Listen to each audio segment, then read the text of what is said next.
Okay. But I didn't think of this Quintessence of Dust. And it's interesting because last time we talked, I said that I haven't read this. I think I did, but uh, I don't know. Did the character of Mitchell Murphy, did he make an appearance before this play? No, no. I mean, I might have mentioned him. You know, as he's a Minnesota-based character, so he might have been mentioned in another play, but he never made an appearance. He sort of reminded me of Tyrone in Long Day's Journey into Night, but less talented version of him. Yeah. Well, so let's start with Quintessence of Dust. So, what do you think of Mitchell Murphy as a character, and then where does he originate within your life? Well, he's, I guess you would say, the presumptive lead character, and there's only maybe 4 or 5 of the now 44 plays that I've done where the lead character is a male who's not Danny Wagner. And he originates from a guy that I knew back in the 1990s in Minnesota who recently did die. And he was a guy who was a nice enough guy. He was involved with a woman who was a playwright herself when I first met him.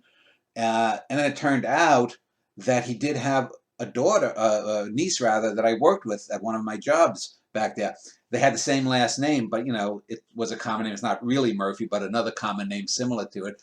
And I'm like, wow. They one day at the place where I regularly met him for readings, I saw him with this girl I worked with, and I was like, oh, they're related. And he introduced her as the niece, and basically the play deals with Mitch Murphy, his relation with the woman he was with, and then with an underage girl he was involved with, and Danny Wagner, his relationship or one night stand with the niece of Mitch Murphy, and how the girl that Mitch Murphy later got involved with initially tried to seduce me one night coming home from the Uptown Poetry Group.